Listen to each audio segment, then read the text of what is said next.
I was recalling this week a conversation with a dear friend years ago, and she had really come up against some things in her life in that moment that tapped into some childhood trauma. And she'd grown up in a more conservative Christian background, and she had said to me, I just wish sometimes that Jesus would come back and take us all up to heaven. You know what I mean? And I didn't exactly, because I grew up Congregational United Church of Christ, and we didn't really talk about a second coming so much. I'd heard of such things. But I did connect with and understand the idea of the sentiment behind it. That sometimes life just feels so hard. Sometimes things, all right, well that's just not going to work. Sacrificial love from John. Actually, I'll use that microphone. Use that on me. That needs a battery. All right, well. Actually, take the whole thing. Thanks. With love.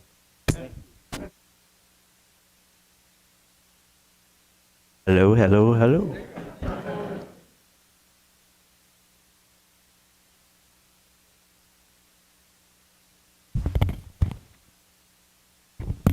I wear mine. Have to be ambidextrous. Hi, everybody.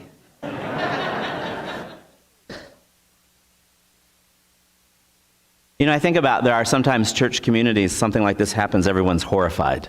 I love being with all of you. We're just like, we're in it together, right? We're fine.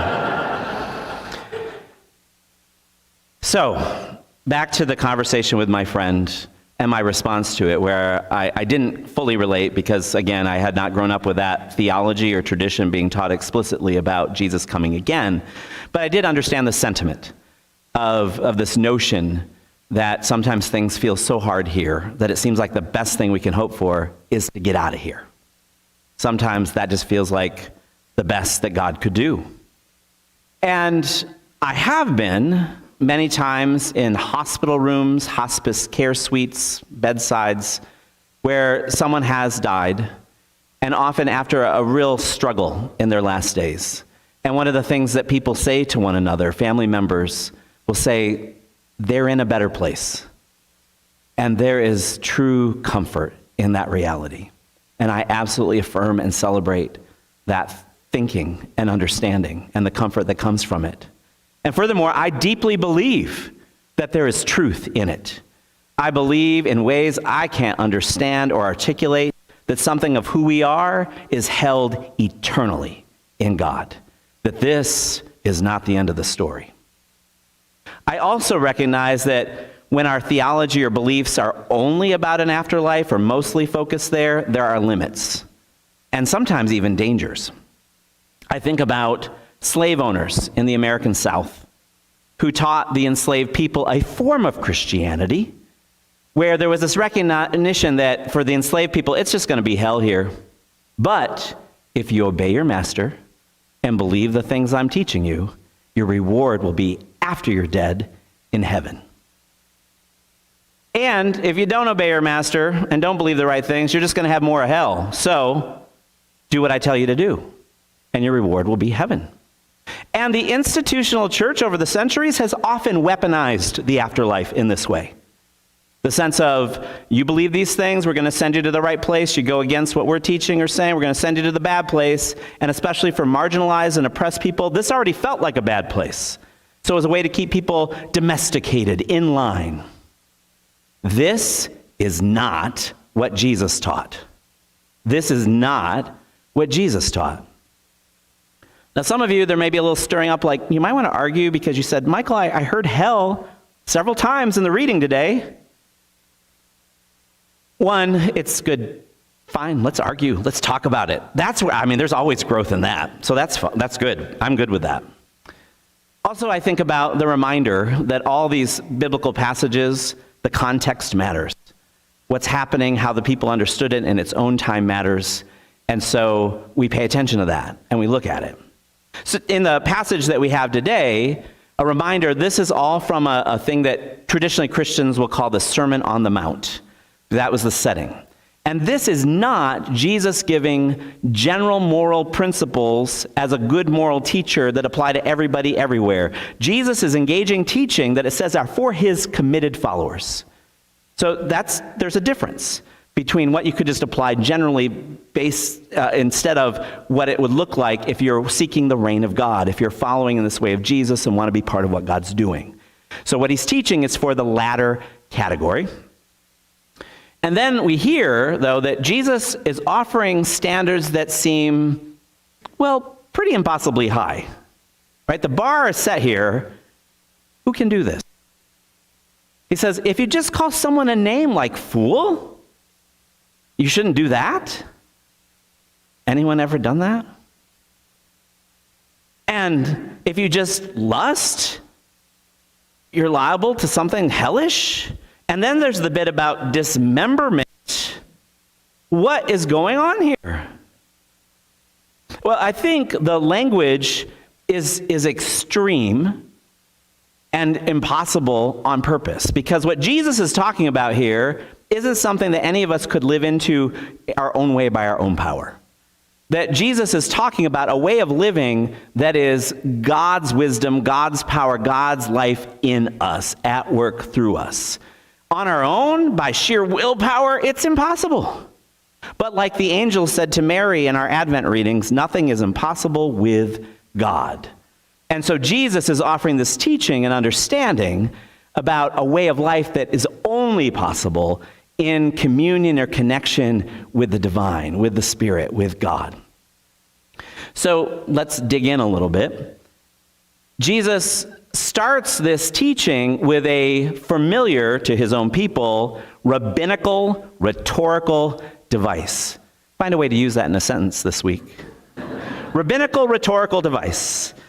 So rabbis of the time, if they're going to introduce something that they recognize might challenge existing assumptions or interpretations and offer either a new understanding or reclaiming an older understanding, they would say, "You have heard it said, but I say unto you." And that's what Jesus is doing as he introduces these teachings, being very rabbinical. You've heard it said, but I say unto you. All right, you've heard it said, thou shalt not murder. Everyone knows that one, right? Even in a culture and a time where lots of people don't even know what the Bible is or what's in it, most people have heard that one. They know these top 10 commandments.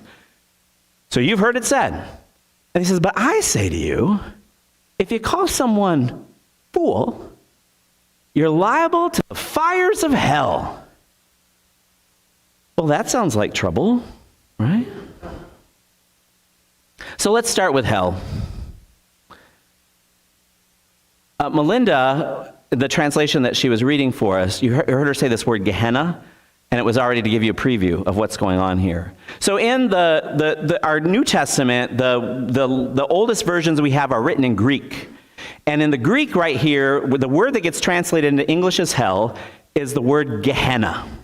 So I'm going to do a little Mr. Rogers thing. Will you say that with me? Gehenna. Gehenna. All right, Gehenna. So Gehenna has symbolic meaning in its own time and place. And some of us, we've talked about this before. It has its own symbolic meaning, but it's also, when Jesus says this word and the people hear this word, there's a place. There's a physical place that they know about. It's a valley. And they have a story in their own scriptures about something traumatic and horrible that happens in Gehenna, a time where people sacrificed children to a god called Moloch. And it happened in Gehenna. So it's a place of trauma and horror in the story. And some theorize that this might be why, along with its proximity to the eventual city wall of Jerusalem, that Gehenna became a garbage dump for the city of Jerusalem. Because what else do you do with a land with that story? And so, when people would hear Gehenna, it had come to represent more than just the physical garbage dump. But there's the idea of garbage dump life, trashy life, smoldering, burning, stinky life. And not just someday afterlife, but here, now. So when the people hear Jesus talk about Gehenna, they hear him saying ways that we live in hell now.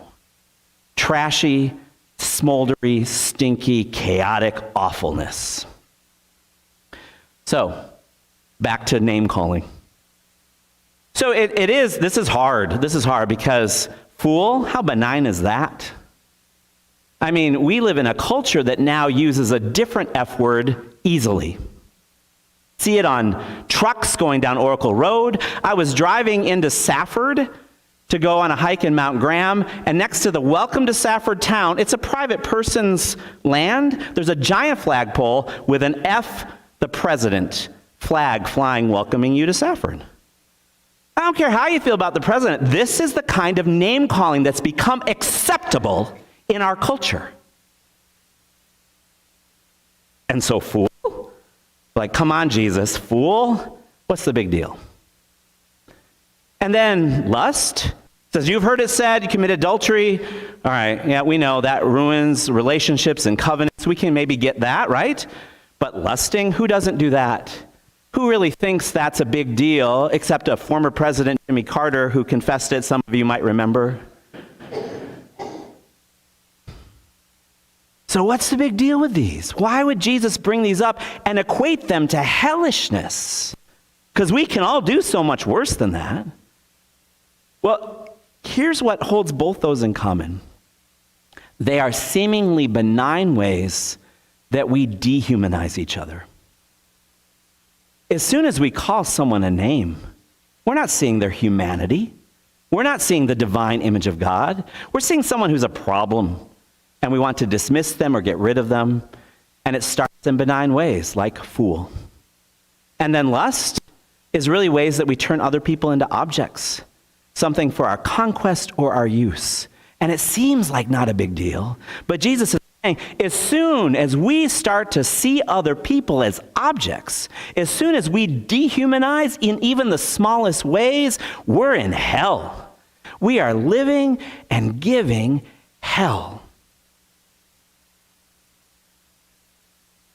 And then it gets into this chop things off bit. So there is no evidence in the early Christian church of dismemberment, which is a reminder that people even back then took their teachings seriously, but not literally. Okay? So they're understanding there's symbolism here. It's pretty extreme symbolism. But what Jesus is saying is, listen, if any part of you causes you to sin, and can anyone give me just a simple definition of sin? Separation, apart from God, yes. A lot of us will hear it as bad actions, but that's the secondary part. There's a sense of alienation, separation from God. Jesus is saying, if something separates you from God, from who you are as God's beloved, from seeing other people as God's beloved, get rid of it. Be committed to being free of it. Now, why this bizarre imagery? Because he knows we're so used to it. It's become part of us, right? We don't even think about the fool name calling, right? It's just there. It's already part of us. It's how we've learned to live and move and have our being in the world. And Jesus is recognizing to let go of that's hard. The language I've used before is we know it like the back of your hand, and Jesus says, well, then get rid of that hand. And he's recognizing there's pain to letting go of familiar old ways of life. But he's seeing these familiar old ways of life live hell and give hell. So be committed to being free of it. Let that be the intention, the understanding. But that's not the end of the story. Right? So there are these ways Moses was talking about in the other reading we had about, well, if you choose to worship lesser gods, which is another way of saying dehumanizing, disconnected, alienated, he says that's death. All right, so don't choose death for yourself or for others. The dead ends, the empty ways. So instead, he says, choose life. And that's what Jesus teaches. His whole ministry is about helping people first to recognize, wake up to the ways that even are subtle that we live and give hell, and then to be committed to being free of those ways, and then live and give heaven. Turn, receive spirit, love, life, justice, healing, hope. That be your commitment. Not just empty out of the bad or the negative, but be filled with the good. His whole teaching and path is about teaching us how to be the language is baptized or immersed in the Spirit. So everything that we call a spiritual practice, with our intention and attention, like we talked about last week, intention to be part of what God's doing, with focused attention on Spirit. So listening in prayer, meditation, movement, breaking bread together, talking about what matters with each other, all these are practices to be receiving what is heaven, and then giving them heaven. And so this is good news, but hard, right? And that's why the language is a little rough, chopping, hellish.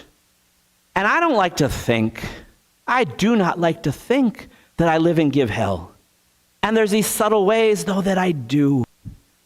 There's times where, we all saw the circus of the State of the Union address and name-calling and taunting.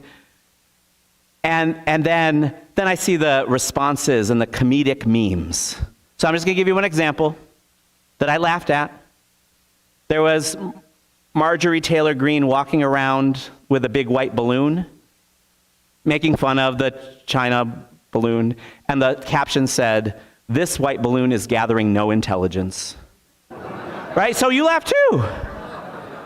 And I laugh, but there's a sense of, there's a sense of relief in the laughter, and it was for me. So I laughed too. No shame in your laughter.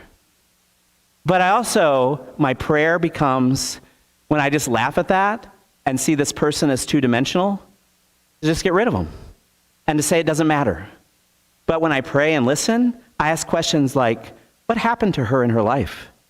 What kind of trauma has she known? And maybe it's better served, even though I won't have direct influence, instead of just mocking or laughing, praying for her healing and awakening. And that, when Jesus says, love your enemies, that's tough stuff, but he's talking about that kind of thing. And he's saying that has the power to change the world, and it's not easy, because it's painful sometimes, right, to think like that or to pray like that. So I'm going to invite us to do that right now, to just be end of this message time in a moment of prayer. I'm going to invite you I'll say some prayer things, but invite you to reflect or pray a little bit as a way of practicing what Jesus is preaching. So would you join together with me? God, thank you even for hard words, because we know that what Jesus brings is good news. So help us in this moment right now. Maybe it's too much to look at more than the last 24 hours, but it's helpful a little bit more. What ways that we have not seen the humanity in another person? The equivalent of the "you fools." The ways that we don't want to know that it does this, but the ways that we might a little bit live and give hell. So we're going to pause for a moment, God, and just be open and ask for your help in seeing some ways, the subtle ways, the seemingly benign ways, that we might dehumanize, that we might turn other people into objects. And it's painful to see it, but we ask that you help us so that we can choose better. So we ponder that for a moment in silence together. Help us see the ways that we dehumanize or objectify others.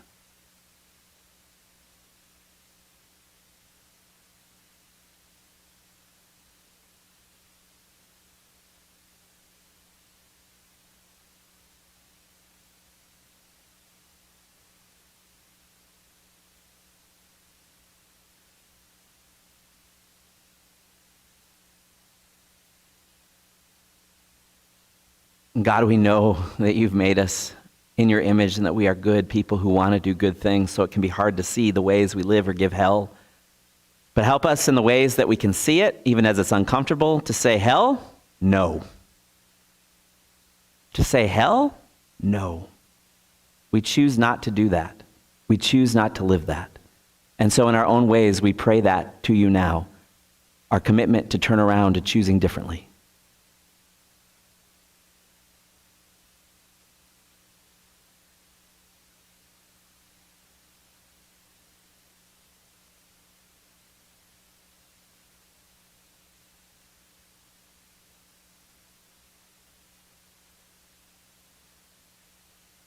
And great, loving Spirit, we ask for your help to say yes to heaven, not just one day, but today. To say yes to your Spirit, of justice, love, mercy, healing, and hope. To practice each day soaking in your Spirit, receiving those gifts, that we might more fully embody them. And so we pause for a moment just to be here and now, receiving your Spirit of love, healing, heaven on earth.